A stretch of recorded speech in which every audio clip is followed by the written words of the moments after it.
Alhamdulillah baru saja kemarin kami pemerintah bersama DPR mengesahkan RUU APBN menjadi Undang-Undang APBN. Di situ APBN dikupas secara tuntas, secara mendalam. Kalau kita lihat kan komponen APBN itu ada 3 yang utama. Ada sisi penerimaannya, sisi belanjanya, dan sisi pembiayaannya.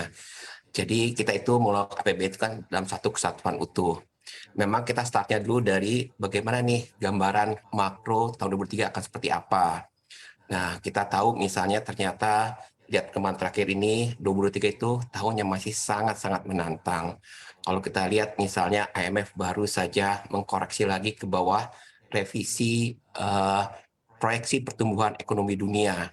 Bahkan ekonomi negara maju itu koreksinya lebih dalam dibandingkan ekonomi negara berkembang. Inflasi juga diperkirakan akan tetap tinggi karena masih terjadi tekanan di geopolitiknya. Nah, semua itu mewarnai bagaimana kita mendesain APBN kita. Nah, untungnya kalau dari sisi global tadi banyak sekali risiko-risiko yang sifatnya harus kita waspadai, kita cermati, yang mungkin sifatnya itu cenderung negatif. Nah, tapi kita kalau lihat perkembangan perekonomian Indonesia sampai dengan bulan September ini, insya Allah, alhamdulillah kita bisa mensyukuri kita itu masih dalam kondisi yang cukup baik, cukup resilient. Nah, ini menjadi modal kita bagaimana kita tadi menghadapi 2023. Makanya kalau kita lihat tema dari APBN 2023 ini, itu adalah kita tetap optimis, tapi waspada. Nah, salah satunya makanya kita cukup konsisten. Kita kemarin mengalami extraordinary dengan adanya pandemi. Jadi kita juga harus mengambil kebijakan-kebijakan policy yang sifatnya extraordinary.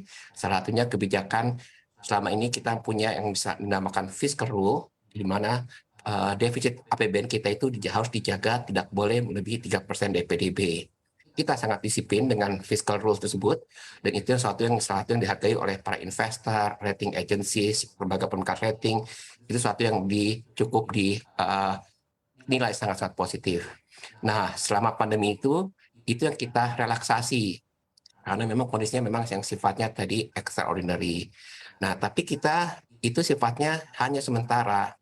Makanya kita sesuai dengan Perpu yang menjadi Undang-Undang Nomor 2 Tahun 2020, kita sudah sepakat dan kita tetap konsisten akan kembali lagi menerapkan fiscal rule tersebut, yaitu menjaga defisit APBN di bawah 3% PDB itu mulai tahun 2023. Nah, kalau kita lihat trennya, 2020 kita waktu itu APBN-nya dengan relokasi tersebut, kita lagi parah-parahnya pandemi, kita melakukan ekspansi APBN itu sampai defisit mencapai 6,3%, 6,4%. Meskipun realisasinya itu hanya di 6,1%.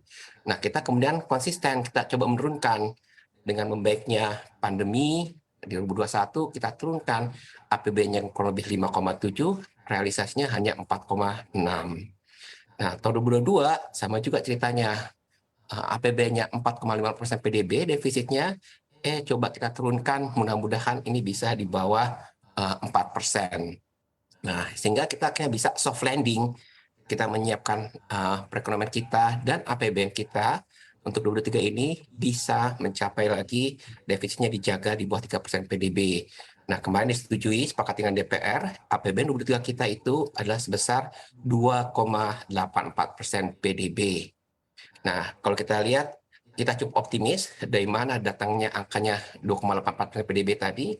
Ya misalnya dari sisi penerimaan, itu kita masih cukup optimis bahwa penerimaan kita masih cukup kuat pertumbuhannya, salah satunya memang didukung dari tingginya harga komoditas. Kita juga belanja juga akan melakukan yang disebut spending better, belanja yang lebih fokus, lebih terarah, tapi tetap menghasilkan outcome yang terbaik. Kemudian pembiayaannya kita juga jaga, makanya kita bisa mendapat pembiayaan untuk menjaga sebesar 2,84% PDB tersebut.